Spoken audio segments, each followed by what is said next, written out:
Welcome to the Midnight Hotel, where every guest leaves a story behind. The Maid and the Rose. Part 3: The Rose Contract. Evelyn Marrow did not sleep that night. She tried several times, yet each attempt ended the same way. Rain against the windows, whispers inside the walls, dreams waiting behind closed eyes. So instead, she sat awake upon the edge of her bed inside room 313 while the storm outside continued endlessly beyond the velvet curtains. The black rose would not leave her thoughts. Not the one inside the display case downstairs. The other one. The one from her memories. The one she could almost remember holding. Almost. The room felt unusually cold tonight. Even the wallpaper seemed darker beneath the dim amber lamp resting beside her bed. At some point after midnight, the knocking began. 3 soft knocks against her door. Evelyn froze immediately. Not loud. Not aggressive. Gentle. Patient. 3 knocks. Then silence. The Midnight Hotel had many rules. Some spoken. Most not. But every member of staff understood one thing clearly: never open your door after midnight unless the host calls for you personally. The knocking came again. 3 times. Slow. Hollow. Evelyn stared toward the door without breathing. Then, a woman's voice whispered softly from the hallway. Evelyn. Her blood ran cold instantly. The voice sounded familiar. Not the host. Not a guest. Someone else. Someone she had forgotten. Please. The doorknob turned slightly.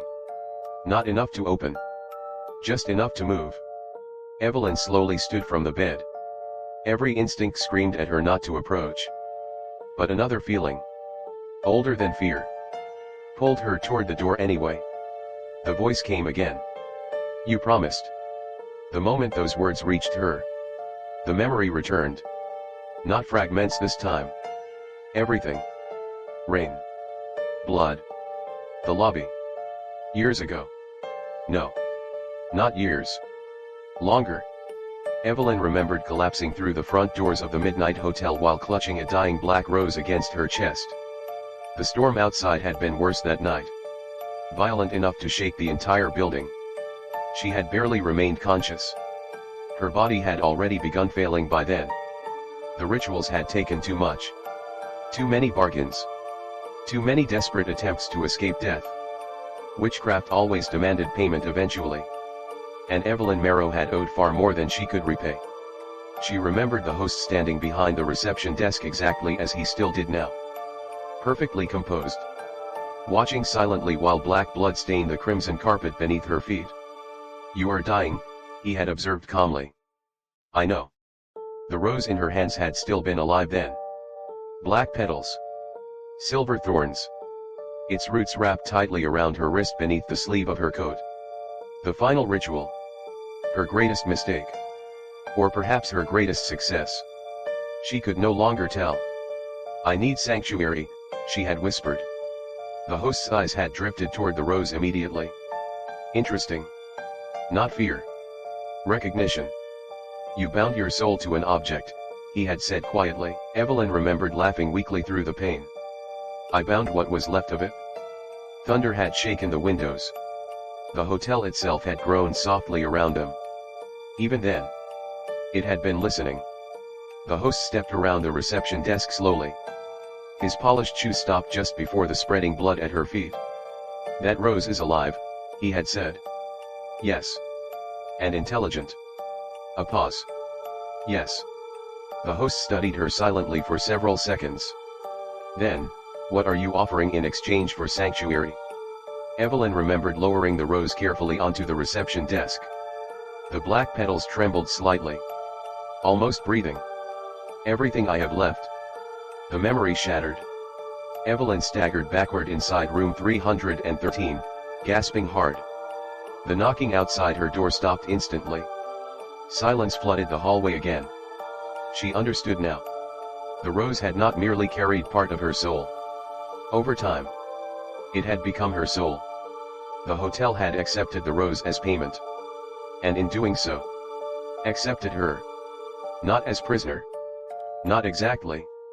As property. As contract. As something belonging to the Midnight Hotel.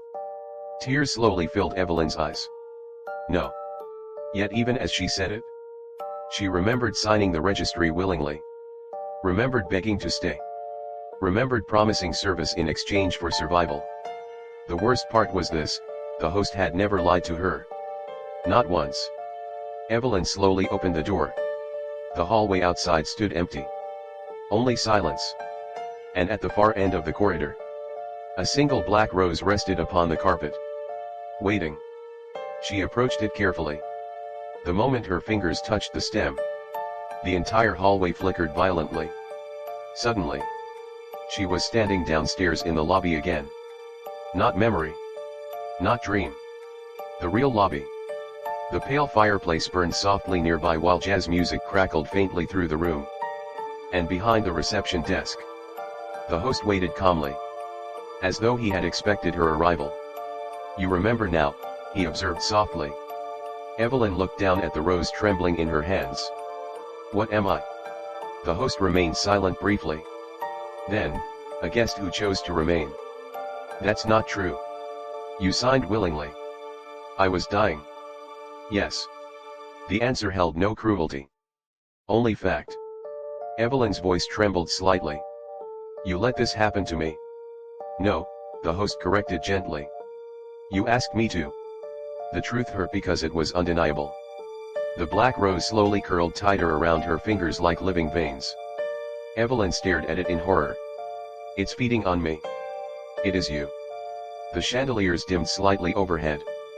Somewhere deep within the hotel, something ancient shifted softly behind the walls.